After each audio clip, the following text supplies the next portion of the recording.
민수기 2장 17절 말씀.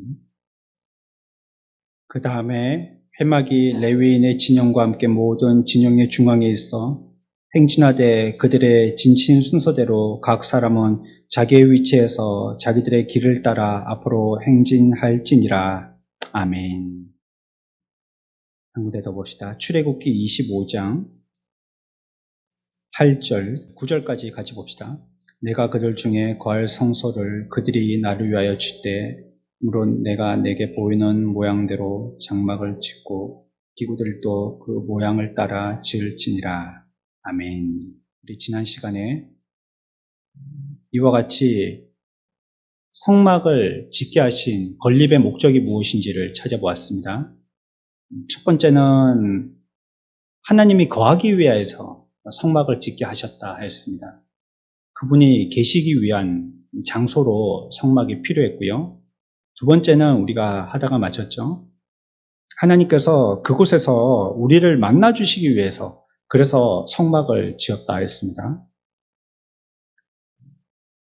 우리가 지난 시간에 살펴본 대로 모세가 시내산에 올라가서 10계명만 받아온 것이 아니라 이 성막 설계도도 같이 받아왔다 했습니다.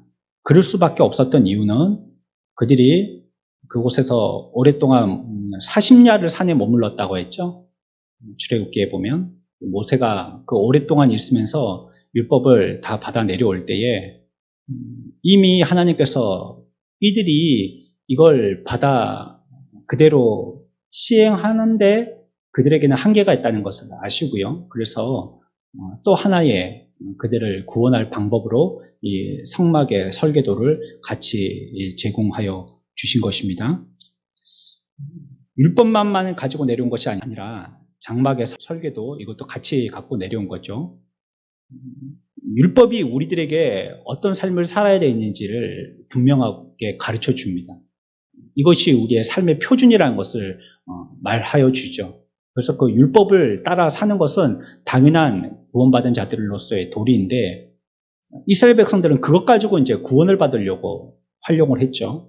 하지만 그들이 소망하는 만큼 그 율법을 철저하게 지켜야 함에도 지킬 수 없었던 것이 그 율법이었습니다.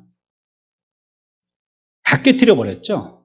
누구 하나 그 율법을 지킬 만한 사람은 없었던 것입니다. 어떤 왕이라 할지라도 어떤 훌륭한 사람이라 할지라도 율법 앞에서는 완전한 자가 없었던 것입니다. 그래서 이제 하나님께서는 율법을 깨트린 그 율법대로의 원칙으로 율법을 깨트린 책임을 그 사람들에게 물으셔서 그러면 그들에게 진노와 처벌을 쏟아내시겠다라고 말씀하셨죠. 그들이 받아 내려왔으니까요. 이제 그대로 처벌받는 것은 이제 인지상정되는 것입니다.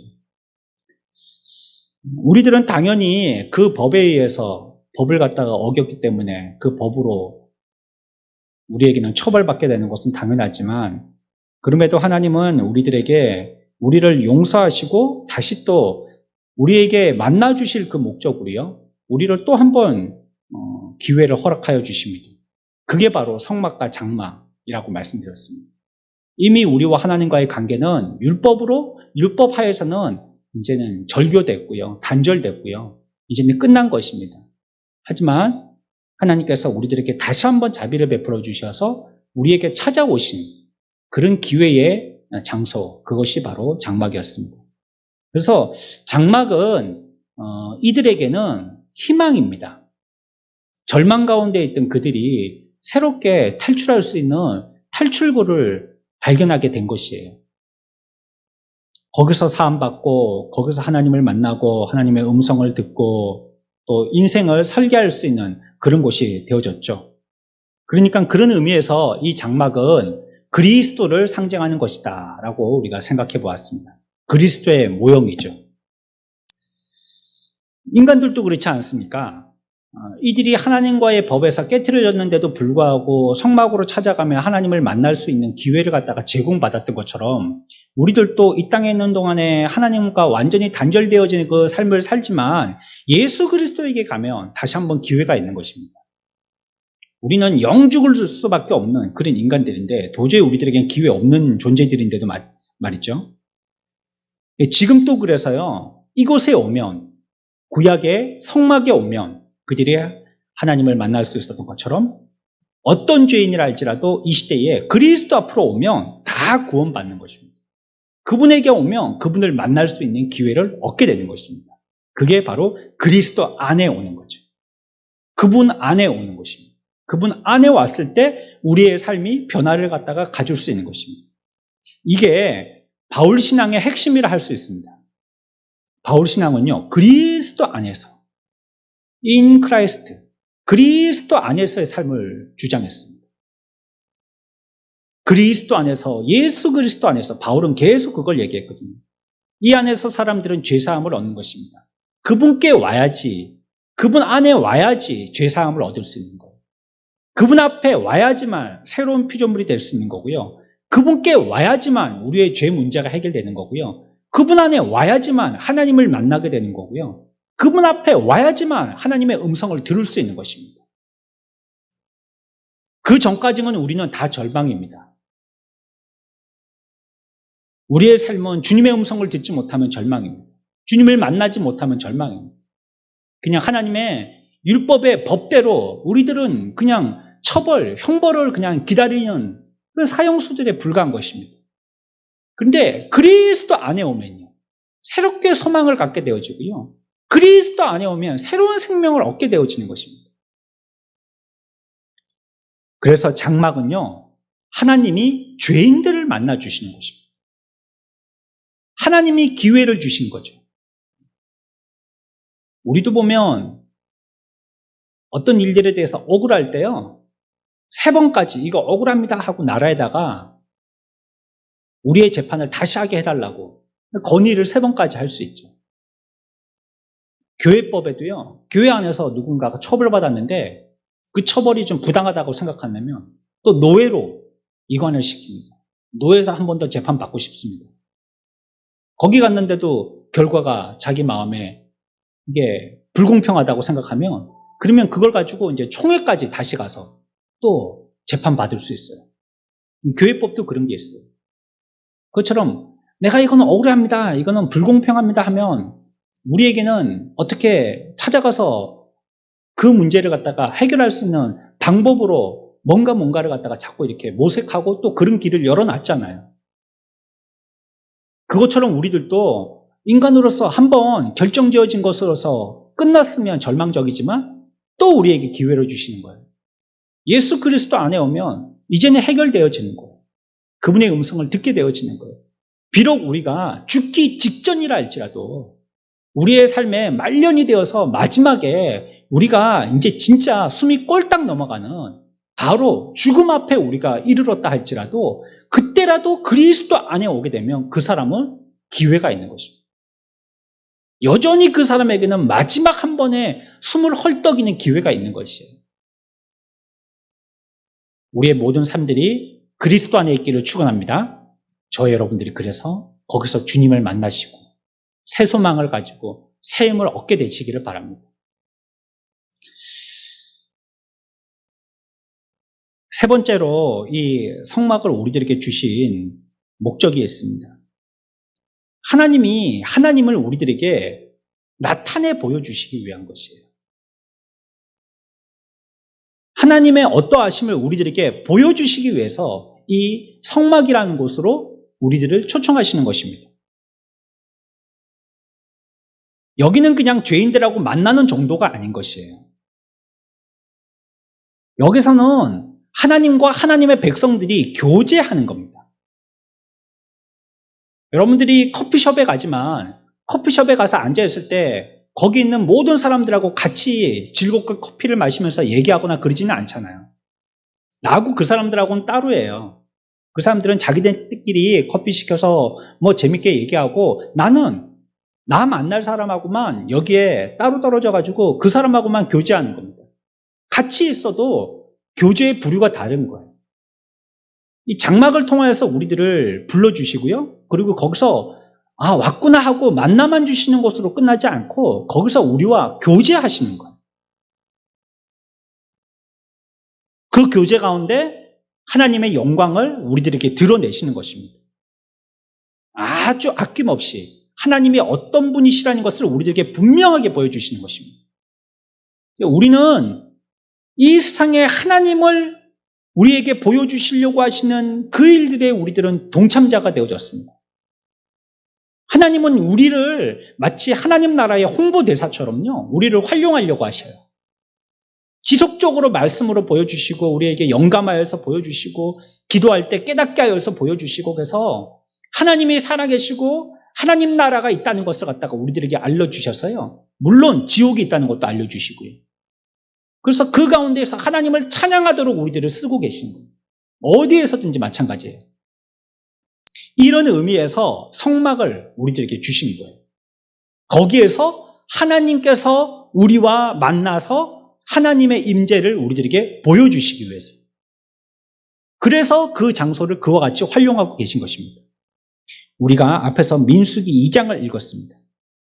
17절 말씀입니다. 우리 한 절, 이제는 한 목소리로 같이 읽어보겠습니다. 민수기 2장 17절 한 절만 다 같이 읽습니다.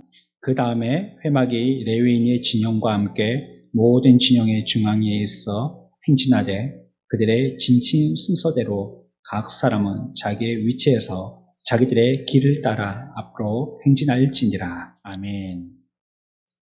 여기 보면 이스라엘 백성들이 애굽에서 나와서요, 이제 하나님이 보여주시는 땅 가나안을 향해서 나가는데요, 그 길은 몰라요. 우리야 요즘에 인터넷 지도 같은 거 보면 혼하게 봐서요, 아마 우리가 사막 한가운데 있다 할지라도 인터넷만 된다면, 그리고 충분하게 식수하고 양식만 공급된다면 우리 찾아갈 겁니다. 교통수단이 없어도. 텐트 한 개 울러매고 계속 지도 봐가면서요, 내 위치를 확인해가면서 누가 가르쳐주지 않아도 그래 찾아갈 겁니다. 결국은 찾아갈 겁니다. 그 시대는 그런 게 아무것도 없잖아요. 무조건 구름과 불 보고 그냥 가는 겁니다. 그래가지고 올라갔다가 내려가라 그러면 내려가는 거고요. 내려갔다가 다시 온 길로 올라가라 그러면 똑같이 올라가는 거고요. 그러면서 계속 가나안을 향해서 왔다 갔다 하면서 그 방향을 찾아서 나가는 것입니다. 그런데 계속 이들이 진행만 한 건 아니거든요. 계속 전진만 한 건 아니에요. 자야 될 거 아니에요. 쉬어야 될 거 아니에요. 물론 그들이 자고 쉬는 것은 그들의 의지에 의해서 결정되는 건 아니었습니다. 하나님이 뜻하신 대로 자기도 하고 가기도 하셨죠. 그러니까 새벽 한밤중에도 가게 하시면 가야 돼요, 그냥. 또 때학볕에 아무도 움직이지 않는 아주 불볕더위에 뜨거운 태양 아래서도 가게 하시면 가야 돼요. 쓸 수가 없어요. 근데 가다가 한 번은 설 때가 있는 거예요. 머물 때가 있어요. 낮이든지 밤이든지 머물 때가 있는 것입니다. 그때 보면 오늘 2장 민수기 17절에서 뭐라고 얘기하냐면, 머물게 되면 머물 때 아무렇게나 머문 게 아니라고 얘기하고 있어요. 가다가 아유 쉬자 하고 아무렇게 쉬는 게 아니에요. 등산할 때도 그렇잖아요. 막 등산 이렇게 막 장비 메고 배낭 메고 이렇게 올라갈 때 힘든 사람은 뭐라고 하냐면 가다가 그냥 여기서 조금 쉬자는 거예요. 여기서 그냥 풀밭에서 풀썩 앉아서 쉬든지, 나무 뿌리 그냥 엉덩이에 반쯤 걸치고 그냥 쉬든지, 조금만 바위, 뾰족 바위라 할지라도 거기에 어떻게 앉아서라도 좀 쉬든지, 다리가 아파서 못 걷겠다고 조금만 쉬자고 하는 거예요. 근데 그 길을 알고 인도하는 사람은요, 거기서 쉬기보다는 조금만 더 올라가서 평평한 바위에서 쉬자고 하든지, 아니면 경치 좋은 데서 쉬자고 하든지, 아니면 나무 그늘이 있어서 점심을 갖다가 내먹을 수 있는데 그런 데서 쉬자고 하든지, 그런데 이렇게 자꾸 인도하죠. 그 지역을 아는 사람하고 막 너무 가는 게 힘들어서 그냥 꾸역꾸역 겨우 못 갈 수 없어서 가는 사람하고 차이가 되겠죠. 이들도 갈 때요, 얼마나 지치고 힘들겠어요. 다리가 천근 같지 않겠어요? 사막을 걷는다는 게 그 쉬운 여행은 아닐 것입니다. 가는데 가다가 이제 쉬게 되었어요. 이제 여기서 여장을 풀고 잠시 쉬었다 가자 할 때 말이죠. 그때 와 하고 막 아이고 이제 죽겠다 하고 막 허리띠 풀고 아무렇게나 쉬지 않았다는 거예요. 어떻게 해요? 질서 정연하게 쉬었어요. 보면 회막이 레위인의 진영과 함께 모든 진영의 중앙에 있어 쉴 때요, 진행하던 모든 족속들의 중앙에다가 회막을 두고 쉬었다는 거예요. 쉴 때 말이죠. 진행할 때도 마찬가지지만요. 쉴 때는 그 가운데다가 회막을 놔두고 주변에 이렇게 족속별로 흩어져 갖고 쉬었다는 것입니다. 그들의 진친 순서대로 각 사람은 자기의 위치에서 자기의 길을 따라 앞으로 행진할지니라. 자기 자리가 있는 겁니다. 자기들이 있어야 할 위치가 있는 겁니다. A지파가 B지파에 가서 쉴 수가 없고요. B지파가 A지파에 가서 쉴 수가 없어요. 거기가 그늘이 더 많다고 거기 가서 쉴 수가 없는 거예요. 거기가 좀 더 높아갖고 바람이 많이 분다고 구릉지 밑에 있는 지파가 그 위에 있는 지파하고 섞어서 바꿔 쉴 수가 없는 거예요. 그러니까 자기가 있어야 될 자기의 지파의 위치가 있는 겁니다. 거기서 쉬고 있는 거예요. 버티고 있는 겁니다.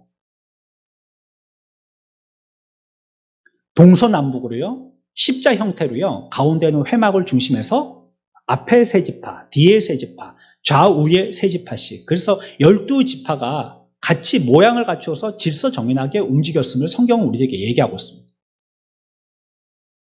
우리가 교회에서 어떤 일들을 할 때도 질서 있게 해야 돼요. 무질서하게 하면 안 돼요. 아무렇게나 그냥 생각난 대로 한다든지 그냥 뭐 손에 잡히는 대로 한다든지 그렇게 하면 안 돼요. 이스라엘 백성들이요 그렇게 했습니다. 성막은 가장 중앙에 있죠. 성막에 보면 그 인터넷 같은데 여러분들이 쳐보시면 그게 지도가 굉장히 많이 있고 그 모형 같은 것도 굉장히 많이 있거든요. 경기도 어디 가면요 1대1로 똑같이 만든 데가 있어요. 우리나라에. 거기 안에 들어가서 성막을 한번 이렇게 관람하려면요 제사장 옷 같은 거 그런 옷을 입고요 들어가게 합니다. 기분 조금 비슷하게 나라고 그렇게 만듭니다. 똑같이 만들어놨어요. 근데 재료는 똑같지는 않아요. 왜냐하면 너무 비싸서요. 재료가. 그 재료대로 똑같이 만들려면 돈이 너무 많이 들기 때문에 똑같지는 않지만 비슷하게만 뭐 금치를 어떻게 하겠어요. 그러니까 똑같이는 못하지만 비슷하게 기분은 내게 1대1로 만들어둔 데가 있습니다. 그 한가운데에는요. 장막의 한가운데에 있는 것은 지성소죠. 그게 포인트죠. 사실은. 성막의 한가운데에 있는 지성소, 이곳이 포인트라 하겠습니다. 이곳에서 하나님께서 거하시는 곳이죠. 그 가운데 하나님이 함께 하시는 곳입니다. 그렇기 때문에 우리가 이 그림을 머리에다가 그려본다면 하나님은 하나님의 백성들의 무리 가운데 계심을 우리들은 기억해야 돼요. 그 한가운데 계신다는 것이에요. 지금 저와 여러분들 한가운데 하나님께서 함께 하십니다. 마태복음 18장 20절에요. 두세 사람이 내 이름으로 모인 곳에는 나도 그들 어떻게 해요? 중에 있느니라 라고 말씀하고 있습니다. 그들 중에라는 이 중에라는 말은요. 정확하게 표현한다면 그들 뭘까요? 한가운데라는 뜻입니다. 한가운데. 마치 성막을 이동시키거나 쉴 때에 한가운데 계셨던 것처럼. 지파들의 한가운데. 그리고도 하나님은 그 가운데에서도 더 가운데인 지성소에 그 가운데 계셨던 것처럼 내 이름으로 모인 곳에는 나도 그들 한가운데 있으리라. 이게 마태복음 18장의 말씀입니다. 그러니까 말이에요. 우리가 이 말씀 잘 기억해야 합니다. 우리가 몇 명 모여서 기도하지 않지만 이 가운데 하나님의 함께 하심을 믿고 기도합시다. 물론 그러한 의미로 해석하고 믿고 그 말씀 붙들어도 괜찮습니다. 하지만 우리의 무리 가운데 하나님이 함께 하신다는 이 말씀은 우리가 하나님 앞에 나 혼자 개인으로도 얼마든지 신앙생활을 하는데 더 열심을 낼 수도 있지만 하나님이 함께 하실 때는 무리 가운데 있을 때 함께 하신다는 거예요. 반대는 아니다는 걸 얘기하는 게 아닙니다. 그러면 혼자 계실 때는 안 계시느냐? 그걸 얘기하는 게 아닙니다. 우리가 무리를 지어서 있을 때 그 가운데는 하나님이 하신다는 거예요. 여러분들 혼자 기도할 수 있잖아요? 혼자 말씀을 읽을 수 있잖아요. 요즘처럼 뭐 설교가 뭐 유튜브 같은 데 많이 올라가는 이런 때에는요. 여러 목사님들 여러분들이 또 듣고 싶은 목사님의 설교 이런 거 있잖아요. 또 그런 데 들어가서 얼마든지 들을 수 있는 시대가 돼. 이름만 치면 비슷한 이름의 교회가 막 수십 개가 나오니까요. 말이죠. 그래서 골라서 들을 수 있는 시대가 됐잖아요. 그러니까 얼마든지 문명은 우리들을 개인적으로 만들어요. 어디에서조차? 예배에서조차. 성경에도 없는 비대면이란 말이 나오게 됐어요. 그리고 우리는 이 말을 굉장히 익숙하게 쓰고 있습니다. 하지만 우리가 함께 할 때 그 가운데 하나님이 함께 하신다는 것도 우리 기억해야 합니다. 물론 우리가 건강할 것과 예배할 것은 따로따로 생각해야 됩니다. 건강과 예배를 같이 붙여서 생각할 수 없겠죠. 따로따로 생각해야 돼요. 건강도 조심해야 돼요. 그래서 우리 전부 다 마스크 쓰고 계시잖아요. 다 손소독하고 들어오시고 또 체온 재고 들어오시고 또 사람들 많은 데서 여러분들이 얼마나 어디 가고 싶으시겠어요. 다 꺼려서 안 가시잖아요. 조심하고 계시잖아요. 뭐 창원에도 요즘에 막 40명씩 나오고 막 김해에는 20명 막 30명씩 막 나오고 막 경상도에는 뭐 100명 넘게 나오고 막 이러니까 어딜 가기가 무섭죠. 여러분들이 조심하고 있잖아요. 그러나 예배는 다른 거예요. 예배는 예배예요. 건강은 건강이고요.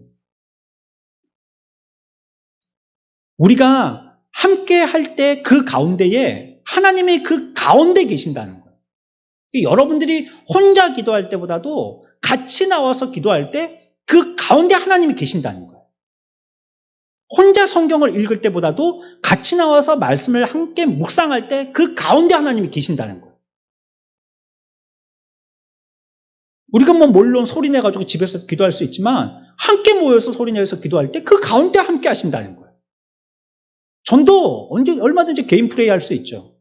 하지만 함께 할 때 그 가운데 하나님이 함께 하신다는 거예요. 그 한복판에 누가 임재하시느냐? 하나님께서 친히 임재하신다는 거예요. 그러니까 우리가 주님의 이름으로 2명이든지 3명이든지 모여서 무리를 지으면요. 거기는 하나님이 함께 하시는 곳이 되는 곳입니다. 하나님이 함께 하신다는 것입니다. 그래서 우리가 세 번째 이유가 뭐라고 했어요? 하나님의 임재를 우리에게 알게 하려고 하신다고 했잖아요. 그래서 성막을 주셨다고 했잖아요. 우리가 그런 마음에서 함께 모여서 함께 기도하고 찬양하고 예배하고 할 때에 그 가운데 강한 하나님의 임재를 체험하게 되는 것입니다. 거기에 하나님이 함께 하신다는 것을 알게 되는 것이에요. 혼자 하는 게 그래서 힘든 거예요. 여러 명이 하는 게 내가 많이 노력을 집에서 애를 쓰는 것만큼 쓰지 않는 것 같음에도 불구하고 은혜는 더 되는 이유가 그런 데 있습니다. 하나님이 그 가운데 함께하여 주시거든요. 비록 그 무리가 소수를 할지라도요. 하나님의 백성들의 모임이 중요한 것입니다. 매우 중요한 겁니다. 이거는 우리끼리 친교하는 몇 명이 모여 있느냐, 우리 클럽은 몇 명이 모여 있느냐, 이게 아니고요. 여기에 하나님이 임재하신다는 의미로서 이 무리는 굉장히 중요한 것입니다. 그래서 성경은 뭐라고 하고 있습니까? 개인적으로 하기보다는 모이기를 힘을 쓰라는 거예요. 힘써서 모여라는 거예요. 이 모임 가운데 이 모임의 항복판에 하나님이 거하시고 하나님의 임재를 그곳에서 우리들은 경험할 수 있기 때문입니다. 그때 되면 우리가 특별한 감격을 체험하게 됩니다. 특별한 경험을 하게 되는 거예요. 그래서 이 성막은 그와 같은 교훈을 나타내주는 장소라고 할 수가 있겠어요. 하나님의 임재를 보여주시려고 하시는 거죠.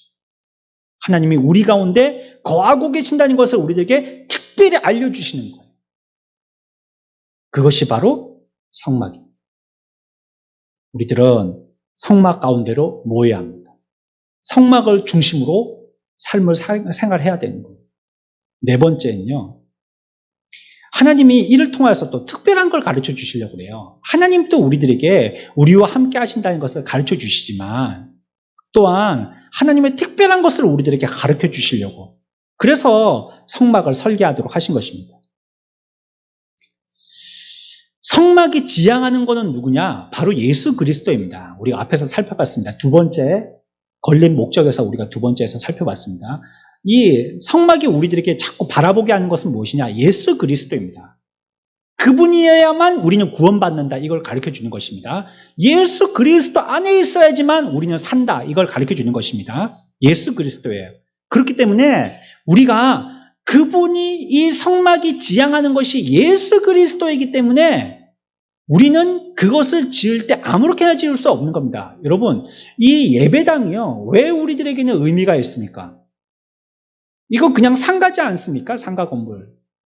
우리 밑에 층에 사무실이고요. 3층도 사무실이고, 2층도 사무실이고, 1층은 식당이고. 그냥 여기 상가잖아요.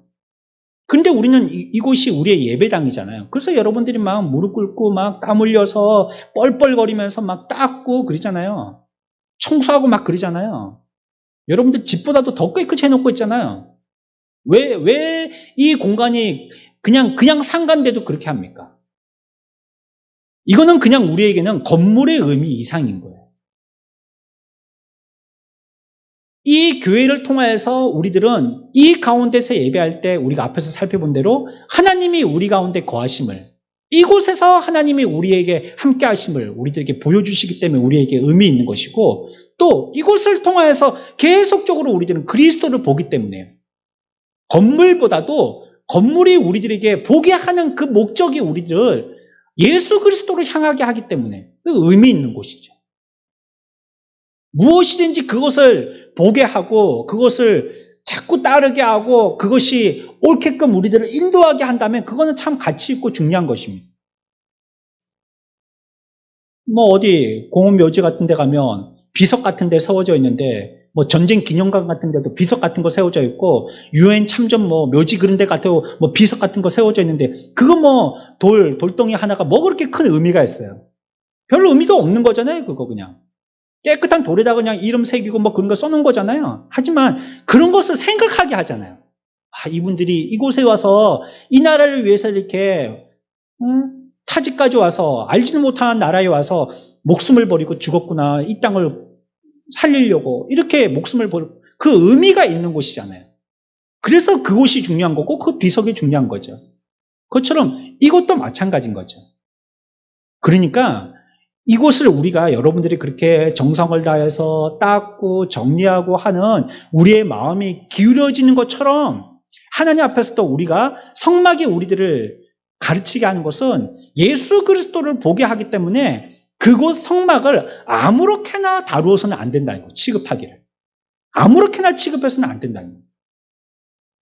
이거 교회야 이거 사람들끼리 모여 앉아갖고 예배드리고 싹 빠져나가면 황량한 사막같이 휑하고 아무것도 없는 데인데 이게 특별하게 CCTV가 있는 것도 아니고 이렇게 저는 한 번씩 보면 화가 좀 치밀 때가 있는데요. 교인들이에요, 그분들이. 우리 교회는 아니고. 음량, 영상 이런 거 고치러 오시는 분들이. 다 이름에요. 기독교적인 이름이 섞여 있는 그런 업체들이에요. 그리고 집사님들이고 장로님들이고 그래요. 그 엄연히 이곳이 예배 드리는 곳인 줄 아는데, 아니, 우리가 너무 그걸 조심하는 걸까요? 막 아무렇게나 하는 걸 보면, 막 화가 나요.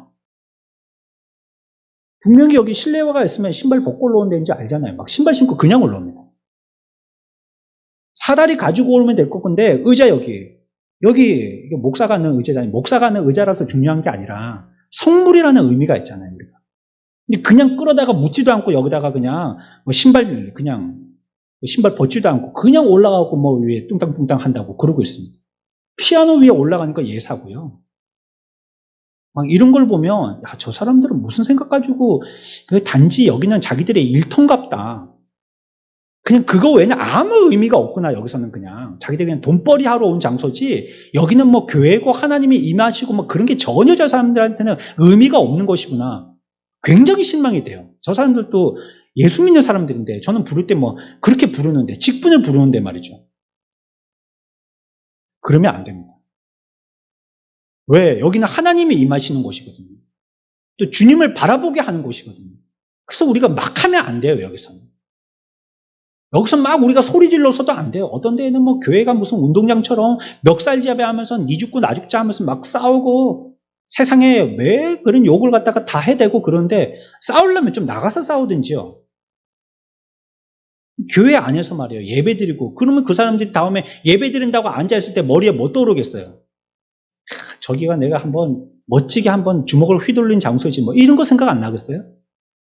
그 사람이 그 교회에서 무슨 예배의 은혜를 받겠습니까? 그 장소를 아무렇게나 생각하면 안 되는 겁니다. 그곳은 하나님의 무엇인가를 특별하게 가르쳐 주려고 하는 곳이기 때문에요. 아무렇게나 하면 안 되는 거예요. 하다못해 이방 종교의 교회, 그곳에 가도요, 우리들은 조심하지 않습니다. 여러분들이 어디 등산하다가 큰 절 같은 데 들어가잖아요. 물 마시러 들어가든지, 뭐 화장실에 들어가든지 들어갈 일이 있잖아요. 저는 화장실이나 물 마시러 갑니다. 왜? 입장료 낸 게 아까워서. 가고 싶지도 않은데 거기 등산길에 가다가 뭐 옆에다가 절 있다고 그 입장료 내게 뭐 1,200원, 2,200원 내게 하니까 그거 아까워서라도 뭘 버리든지 얻어와야 되겠다 싶어갖고 물 마시든지 화장실 갑니다. 제가. 그런데도 가도요. 그렇게 막 내 마음대로 휘젓고 다니지 못하잖아요. 뭐 법당 들어가서 막 찬양가 부르고 찬송가 부르고 이렇게 못하잖아요. 조심하잖아요. 성당 가보십시오. 관광지로 만들어져 있는 전주의 그 성당 있잖아요. 큰 성당, 오래된데. 거기는 거의 관광지거든요. 그런데도 거기 들어가면요, 사람들이 굉장히 엄숙해집니다.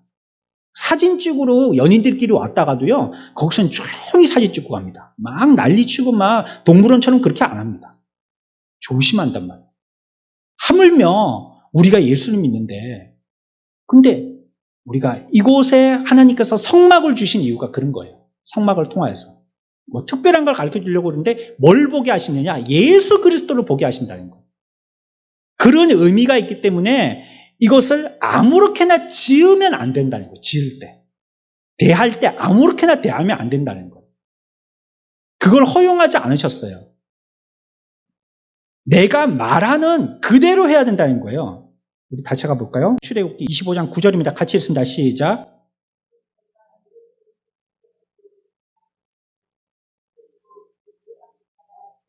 아멘. 아무렇게나 하면 안 된다는 거예요. 아무렇게나.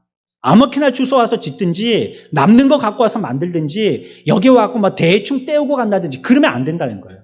뭐 한 대로요? 내게 보이는 모양대로 내게 가르쳐주는 그대로만 지으라는 거예요. 아무렇게나 만들어서 하면 안 된다는 거예요.